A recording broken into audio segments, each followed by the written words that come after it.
Okay, let's unpack this. Welcome back to the deep dive. Great to be here. Today, we are trying something, well, a bit different. We're doing a really deep analysis, a kind of transdisciplinary look at Masego and FKJ's track, Tadow. Yeah, it's a fascinating choice because on the surface, it seems pretty straightforward. Right. Just a cool song. But we're arguing it's way more than that. We think it's this lens, a lens to look at some really fundamental human stuff. Like how we perceive things instantly, or what gives someone that powerful charisma, social power even. Exactly. It's not just about listening to the music. It's about using this one piece, and it's an improvised piece, which is key to explore all that. And it's an incredibly rich artifact because of that simplicity, because it went viral. You know, that laid-back new jazz R&B feel. Yeah. It celebrates attraction, yeah. But when you dig into that core thing, that sound, Tadow, the one Masego just kind of throws out there, it suddenly connects to all these different fields. It's like what did the source call it? A nexo. A nexo for interconnected fields of knowledge. Yeah. Basically a hub. We're talking psychoacoustics, evolutionary psychology. Semiotics, definitely. And even, believe it or not, secular theology. It sounds like a stretch, maybe, but the connections are surprisingly strong. So our mission today, for you listening, is to show how this track isn't just a song. Think of it more like a dense cultural document. Right.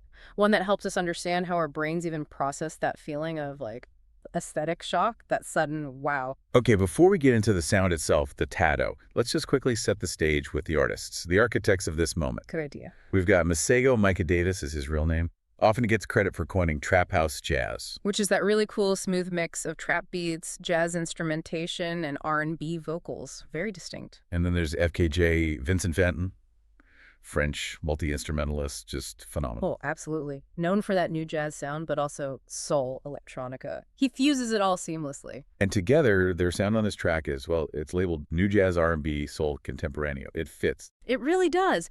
But the real magic here, the reason we're doing this deep dive, it's how it was made. This is where it gets really interesting, the context. Because the artifact itself, the song, and that video everyone's seen, the one-take video. It was recorded completely spontaneously. Kiss me. Single take, improvised loop session. At Red Bull Studios in Paris, back in 2017.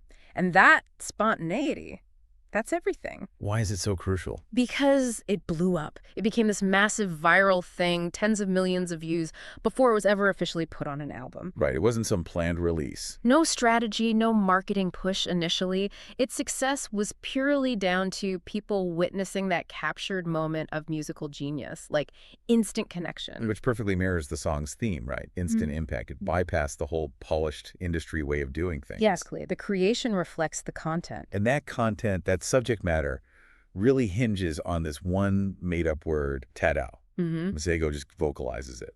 To capture the sound, the feeling of a sudden, powerful hit. Yeah, the visual and emotional strike of this incredibly confident woman he sees in the lyrics. It's like the sound of a lightning strike, almost. That's how the sources put it. It really is. And the core lyric that kicks off our whole investigation is that line. Oh, I saw her and she hit me like Tadow. That's the moment, that impact. That's where we start digging in. How can one's sound hold so much complex human experience? Okay, so to really get the weight of this one sound, Tadow, we need to look at it technically first. Through semiotics and also psychoacoustics, we're basically analyzing the language of shock. The language of shock. I like that framing. Oh, yeah. Because usually language feels processed, thought out, shock just happens. Exactly. It bypasses conscious thought. So semiotics, right? It's about signs. We break the sign Tadow into two parts. First, the sound itself, the signifier, that Tadow sound. Got it, the sound wave. Right. Then second, what it represents, the signified. And here, the signified is incredibly packed. It's something like the instantaneous physiological and emotional impact of witnessing overwhelming beauty and confidence. Whoa. Okay, that is a lot. For 2 syllables. How does that little sound manage to communicate all that so effectively? Well, the structure of the sound itself is pretty brilliant, actually. It's sharp, it's percussive. You hear echoes of sounds like pow or bam, like a Well, the tay part feels like contact. Precisely, but then it's got that distinct drop, that sort of resonant end, the D-dow. It lingers a bit. Ah, okay, so it's not just a flat smack. No. It suggests the initial collision, the impact, is followed immediately by this lingering reverberation. Maybe admiration, being stunned, it's impact plus aftermath. So the sound itself is engineered maybe unconsciously, to not just mimic a hit, but to grab and hold your attention. Which brings us to the psychoacoustics, right? The perception of sound. Exactly. Psychoacoustics tells us how our brains process sound. And we know that sounds with plosives, those hard, sharp consonant sounds, like the T and the D in Tadow. They're biologically wired to grab our attention more effectively than, say, softer sounds like F or es, or just vowels. They kind of mimic sudden, important sounds in nature, a twig snapping maybe, potential threat, or just something you need to notice now. So on a really basic primal level, our brain hears Tadow and flags it. Pay attention. Something critical just occurred. You got it. Tadow works like this immediate, almost pre-verbal utterance from the limbic system. The emotional brain. Yeah. Emotion, memory, survival instincts. The brain gets hit so fast by this visual, this aesthetic stimulus, this woman, that it can't even form the rational sentence, wow, she's incredibly stunning and confident. Too slow. Way too slow. So instead, it just emits the sound of the event itself. It's a linguistic shortcut. It instantly transmits the gut feeling, the intensity, without needing a whole description. Okay, so if it bypasses rational language, that brings up how we classify it linguistically. It's not really a standard word, is it? The sources call it an ideophone. Can you break that down for us? What's an ideophone? Right, an ideophone. It's a type of word that evokes a really vivid sensory idea. Think of them as descriptive sound effects, almost. They often describe sounds, yeah, but also textures, colors, movements, feelings, in a way that normal nouns or verbs just can't capture as well. Like flicker for light, or splash for water. Exactly like that. Or maybe wobble for unsteady movement. They're quite common in some languages, like Japanese or many African languages, but they're rarer or maybe less recognized in standard English. Which makes Masego's use of one pretty interesting. He's reaching for a linguistic tool that's not typical for English to describe this peak experience. Absolutely. It's like linguistic creativity born out of necessity. He needs a word that captures the impact, the surprise, the visual appearance, the feeling, all at once. It's multisensory. And standard English vocabulary just doesn't have a single word that does that with the same immediacy. So Tadow becomes this unique sonic marker for an event that's outside the everyday norm. It demands its own sound. Precisely. It signals the extraordinary nature of the encounter. And the analysis connects this ideophone usage to visual art too, right? Specifically comics. Yeah, this is a great connection. It brings in that artistic dimension. In comic books, you have those graphic onomatopoeias, right? The big POW or BAM or a ZP printed on the page to show an explosion or a hit. Totally. Visual sound effect. Tadow functions like the audible version of that graphic effect. By using it, the song almost frames this encounter in a stylized, dramatic way. It's like the woman's entrance isn't just mundane, it's a special effect. It alters the whole scene, like a superhero suddenly landing. Huh. I love that. She hits the observer's reality with, like, a comic book sound effect. Okay, now let's pivot slightly. The lyric mentions full force. That phrase pulls us towards physics, towards actual mechanics. It does, and quite deliberately, it seems. Borrowing full force from classical mechanics is a really strong metaphorical choice. The sound Tadow, in this context, becomes the acoustic representation of a physical impulse or a shockwave. Okay, explain impulse in physics terms again. An impulse is basically a large force applied over a very, very short period of time. Think of hitting a baseball with a bat. Short duration, high amplitude force. Right. Causes a big change quickly. Exactly. And that's the metaphor here for the psychological event. The argument is that this experience seeing her has the characteristics of a physical force impacting the observer. So her charisma, her presence, it literally alters the observer's state, like a collision. Yes. The idea is that the sheer force of her confidence and beauty acts like a physical impulse on the observer's mind. It generates a significant change in their mental or emotional momentum, instantly shifting their thoughts, their feelings, their focus. It's a high-amplitude disruption. And it's described as instantaneous, hit me like Tadow. That timing aspect seems crucial, which pushes us into chronobiology and neuroaesthetics. Definitely. We need to look at the brain's processing speed here. Neuroaesthetics research backs this up. It shows that our brains process beauty or aesthetic appeal incredibly quickly. We're talking milliseconds. Faster than conscious thought can keep up. Much faster.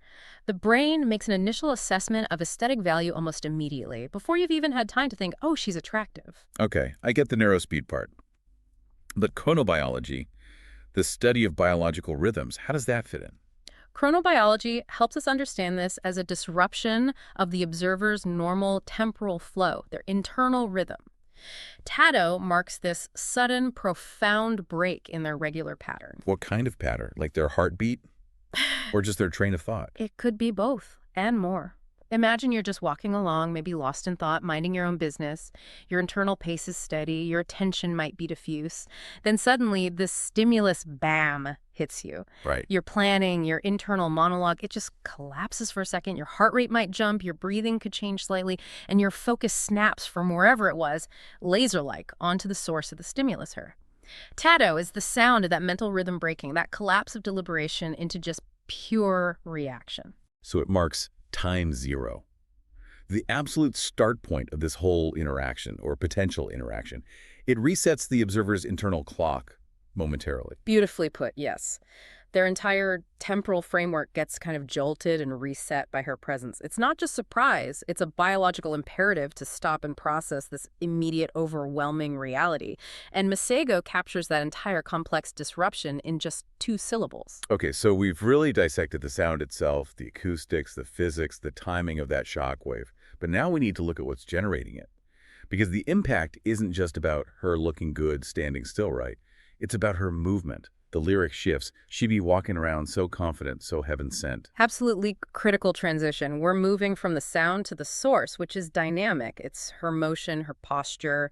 The source is called as kinesiology, charismatic movement, basically. Right. Confidence isn't just a feeling inside. It's something you do with your body.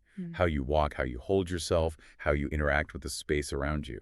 Exactly. And that brings up the concept of proxemics, the study of space and communication, the proxemics of status. How does her way of moving signal high status? Oh, and does it? The analysis suggests she moves in a way that just claims the space she's in. There's no hesitation, no asking permission, no apology in her movement. She owns it. And that signals high status, effortless occupation of space. Yes, often subconsciously to the observers. It implies she's comfortable, she belongs, she's in control. Her movement is described as fluid, controlled, so confident, which demonstrates this high level of social competence. She knows how to navigate the world smoothly. So the economy of her movement, that effortless control, is part of what creates the Tadow effect. If she seemed hurried or awkward or hesitant, the effect would vanish, or at least be massively diminished.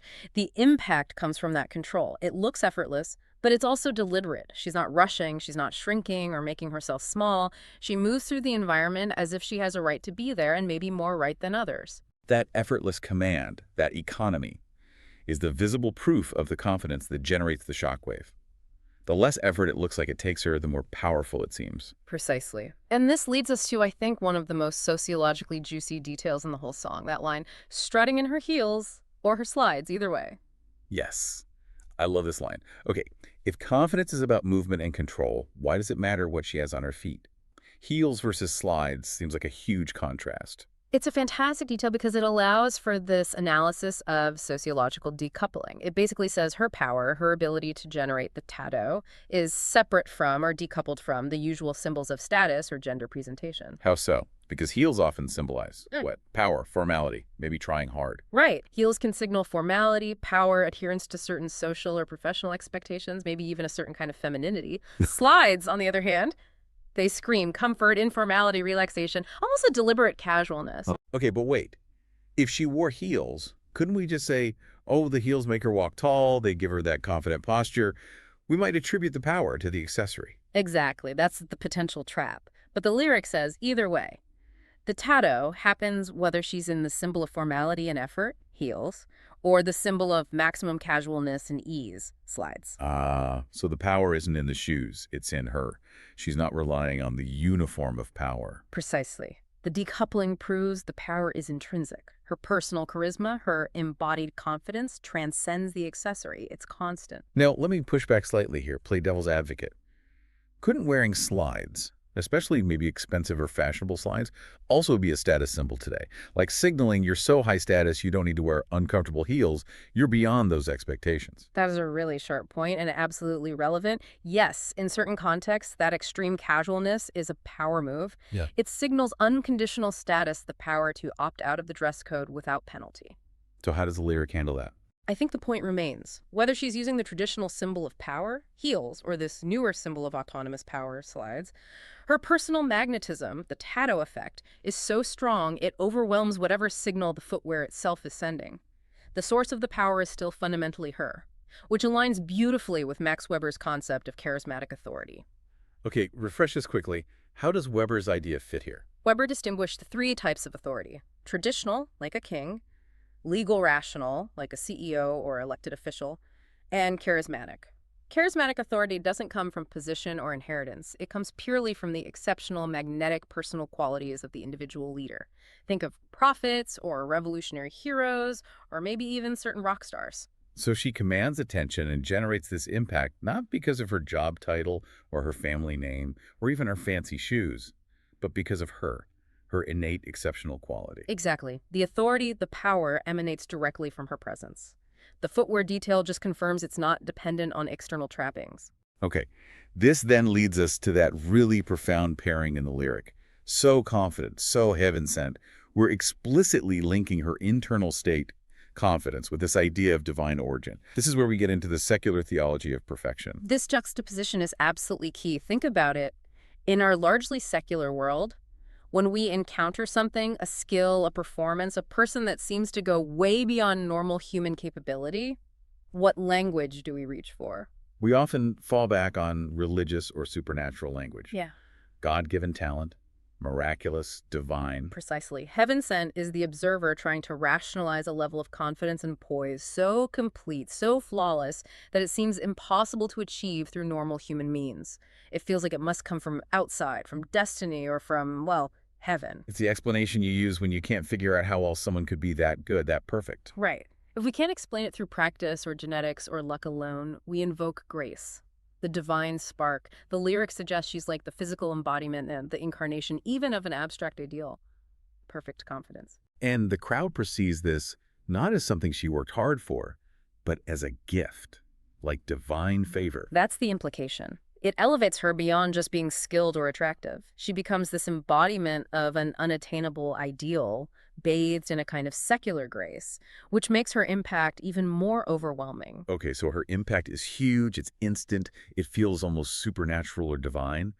But the people watching, the observers, they're left scratching their heads, right? They're trying to figure out how. This creates a kind of puzzle for them, an epistemological mystery. Exactly. This is where the song pivots from just describing the effect to analyzing the cause, or at least the question of the cause. The lyrics capture this perfectly. Everyone wondering how she does it with no fear. All that confidence. Was it heaven sent? Does it come within? Right. The crowd is facing a fundamental knowledge problem. Epistemology is the study of knowledge, how we know things. How do they know where her confidence comes from? And the lyric lays out the two dominant theories they're wrestling with. Was it external? A gift from above, heaven sent? Or is it internal? Something she possesses or cultivated? Does it come within? This sounds like it connects directly to sociological ideas about performance, like Irving Goffman's work. Absolutely. It pulls us right into performativity and the front. Goffman saw social interaction like theater, where all actors performing roles. Here, the audience, the everyone in the lyric, is trying desperately to figure out if the flawless confidence they're seeing is just a really, really good performance, a well-maintained front, or if it's real.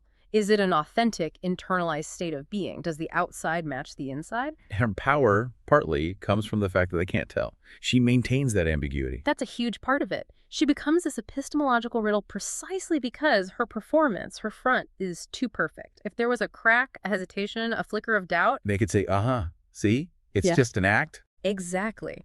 But her confidence is presented as so seamless, so complete, no fear, that the audience can't access the truth behind it. They can't confirm if it's performance or reality. And that very inaccessibility, that mystery around her authenticity, makes her seem almost magical. It amplifies the Tadow. It must create a lot of mental effort for the observers trying to solve this puzzle. And this whole internal debate they're having, trying to pinpoint the cause that relates to attribution theory and social psychology, doesn't it? Directly. Attribution theory is all about how we explain the causes of other people's behavior. When the crowd sees her behaving in this incredibly advantageous way, super confident, attracting all this attention, they immediately start trying to attribute a cause. Why is she like this? And the lyrics give us the two main attributions they're considering. Stable attributions, right? because her confidence seems consistent. Yes, exactly. Two key stable attributions. Let's think about the implications for the crowd depending on which one they lean towards. Okay, so if they decide her confidence is heaven sent, what does that mean for them? If it's heaven sent, that's an external stable attribution. The cause is outside of her control, it's a gift, and it's unlikely to change, it's stable. This interpretation actually makes it easier for the observer, in a way. Easier how? Because it means her level of confidence is basically unattainable for them. It's like she won the genetic or divine lottery. They can admire her, be awestruck by her, but they don't have to feel inadequate for not being like her. It wasn't achievable anyway. Lets them off the hook. Yeah. They can just be observers of a phenomenon. But what if they decide it comes from within? Ah, now that's an internal stable attribution. This implies the confidence is part of her character or a skill she possesses, maybe something she developed. It's internal to her and likely stable over time. This attribution is potentially much more threatening or challenging. Why threatening? Because if it comes from within, if it's a character trait or a developed competence, then theoretically it could be achievable by others. And if the observers can't achieve it or don't know how, then the failure feels more personal. It puts the pressure back on them. So the crowd is stuck, oscillating between, wow, she's a goddess, I could never, and damn, how does she do that? Maybe I could, but how? Precisely. And they can't land on an answer because her presentation is too perfect. It blocks their analysis. And the crucial piece of evidence that fuels this whole dilemma is that observation. No fear. They don't just see confidence, they see the absence of fear. That no fear detail is the concrete behavioral proof of her competence. It links directly to Albert Bandura's work on self-efficacy. Self-efficacy, remind us. Self-efficacy is basically your belief in your own ability to succeed in specific situations or accomplish a task. It's not just vague confidence. It's a cultivated belief in your capabilities to execute the actions needed to get the results you want. Her visible lack of fear suggests an incredibly high internalized level of self-efficacy. She believes she can handle the situation, so the outward signs of fear just aren't there. So the kind of confidence that generates a Tadow isn't just bravado. It's rooted in a deep sense of competence, a trust in your own ability. Exactly. It's the conviction of capability. And the genius here is that the audience sees the result. The effortless movement, the lack of fear, but the source, the inner workings, remain hidden, mysterious. That gap between the visible effect and the hidden cause is where the Tadow lives. The observer's brain basically short circuits trying to bridge that gap. The ambiguity itself becomes a source of her power. Absolutely. That's fascinating. Okay, we've gone deep on the individual observer's shock and their struggle to understand her, but the song zooms out. It becomes collective. Masego shifts from his personal reaction to a group one. I don't understand why she hit him like, Tadow, Tadow. Yeah. That move from hit me to hit him seems really significant. Oh, it's absolutely crucial. It takes us from individual psychology into the sociology of emotion. This isn't just one person being struck. It's a mass phenomenon. It's emotional contagion. Emotional contagion. Like catching a mood. Exactly like catching a mood, but maybe more intense here. Her presence is like this high energy pulse wave hitting the crowd, and the emotion, that shock, that awe, the Tadow feeling spreads through the group. It becomes a shared collective resonance. Let's use that physics metaphor again, the shock wave. She's the impulse, the crowd is the medium. How does that emotional wave actually propagate through them? Well, think about how emotions spread in groups. Awe, surprise, admiration. These are particularly contagious. You see someone react strongly, you look to see what caused it, you see others reacting similarly. Social proof. Right. Individuals look to others to confirm or validate their own feelings. When everyone around you seems equally stunned, equally hit by the Tadow, it massively amplifies your own reaction. It confirms the intensity and significance of the initial stimulus for her. The collective reaction reinforces itself. And this collective amplification might be why the narrator says, I don't understand. Because his own personal reaction, maybe he could analyze that, but why is everyone feeling it so intensely? Yes. That line, I don't understand, highlights a really key principle of collective behavior. Often, group emotions and reactions seem to defy individual logic or rational calculation. It becomes this shared wave, this resonance that's bigger and maybe feels different than just the sum of all the individual reactions. He can't logically map out why the entire group is hit with the same force because the whole thing is operating below the level of logic. Okay, so if this impact is so widespread, so instant, so powerful, what does that tell us about value, about social currency?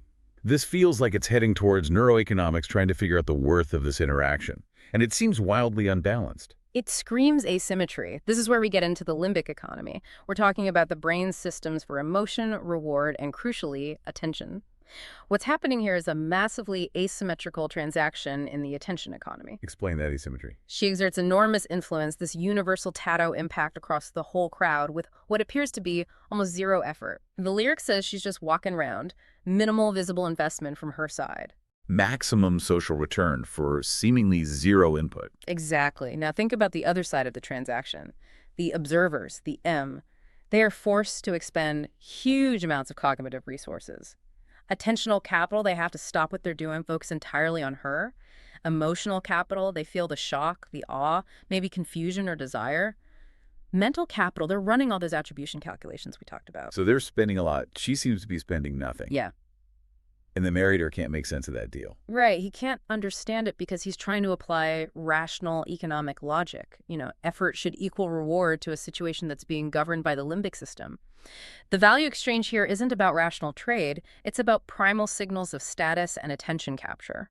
So why is being able to command attention so effortlessly such a powerful signal from an evolutionary standpoint? Because attention is a fundamental limited resource for any creature, including us. Being able to capture and hold the attention of others, especially without having to actively solicit it or perform elaborate displays, that signals immense social value and fitness. It implies high status, competence, desirability. It's like she doesn't even need to try to be the center of attention. She just is. Precisely. That lack of visible effort is the ultimate power move in this limbic economy. If she had to work hard for the attention, wear something outrageous, shout, dance frantically, the power dynamic would feel more balanced, more reciprocal. But because the effort appears minimal or zero, her influence feels overwhelming, almost unfair, hence the I don't understand. So Masego's confusion is basically his rational brain failing to compute the insane efficiency of her social dominance in this limbic marketplace. That's a perfect way to put it. The collective Tadow is the sound his rational model makes when it breaks down in the face of this overwhelming, seemingly effortless power. And if you think about today's world, the attention economy online, Yeah. everyone's fighting desperately for clicks, for views, for reactions. Her ability to just walk around and generate this massive instantaneous reaction. It's the epitome of social mastery. Yeah. She has intrinsic viral potential just by existing confidently.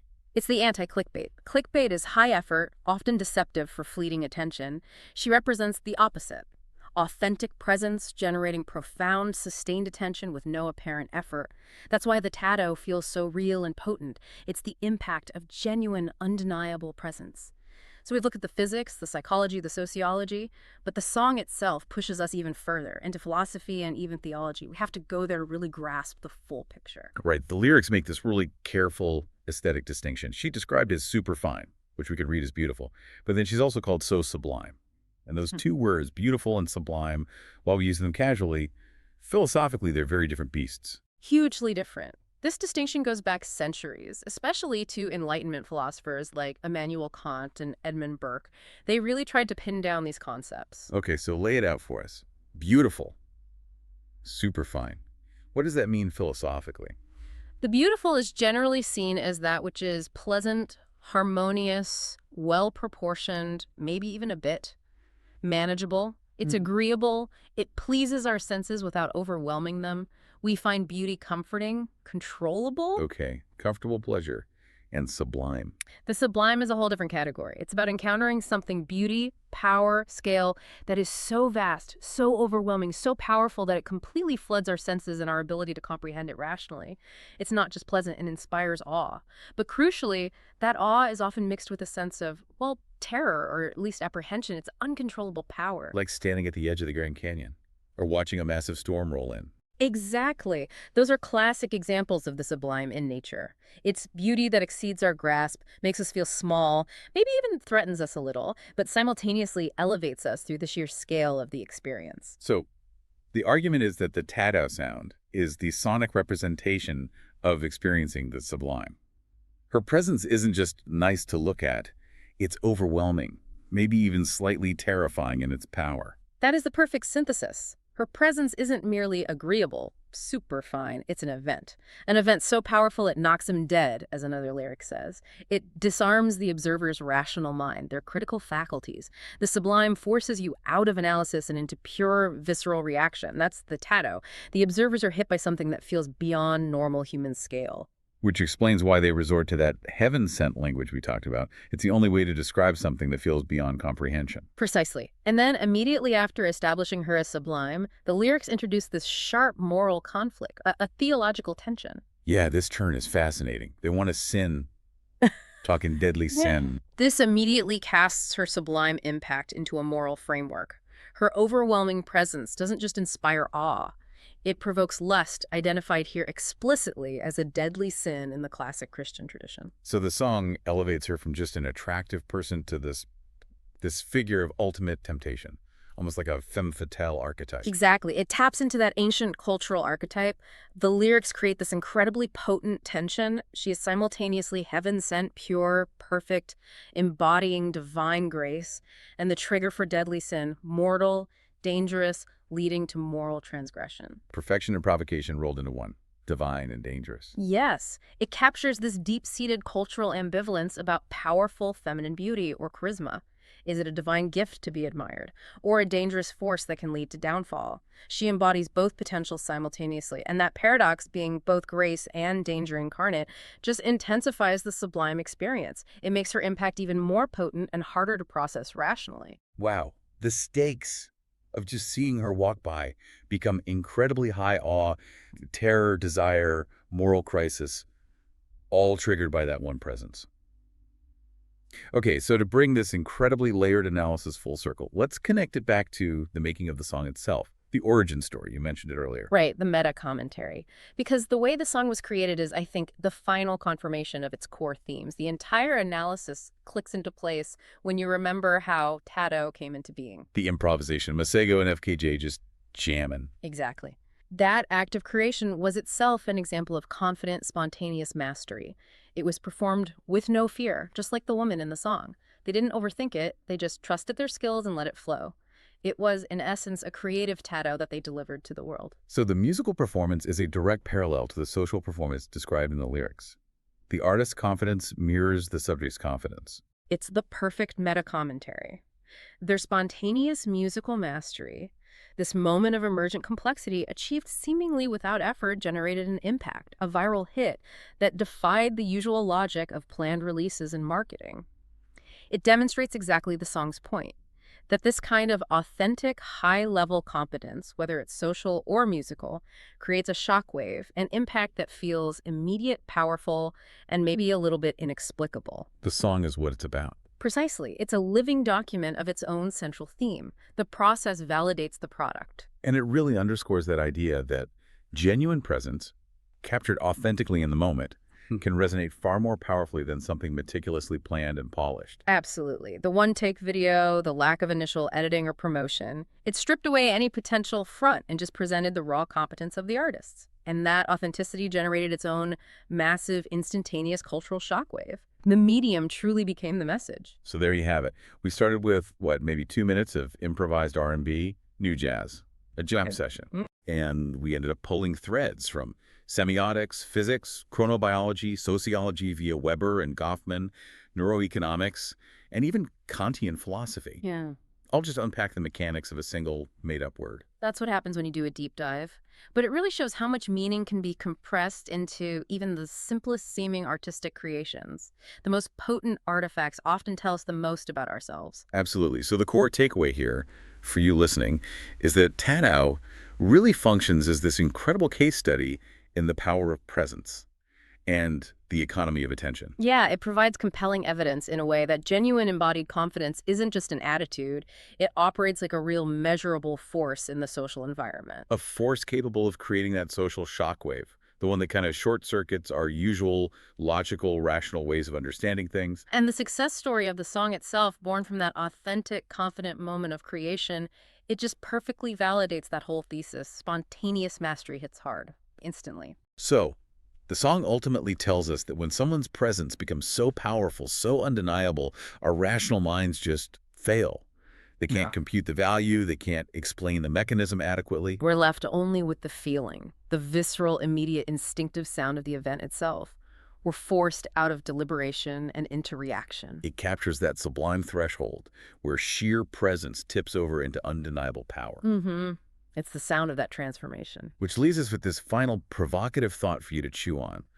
What does it really mean about us, about human interaction, that we can judge the profound success of a social encounter by its ability to just collapse our thinking, to reduce our complex analysis down to an immediate involuntary sound like Tadow? Yeah. What happens when the ultimate marker of charisma isn't a reasoned argument or a list of qualities, but just a sound effect? If you can cultivate a presence, an authenticity so potent that it literally generates its own onomatopoeia in the minds of others, what kind of influence, what kind of force are you actually wielding in the world? Something to think about next time you hear that track. Or maybe next time you witness that kind of presence yourself. Indeed. Think about that.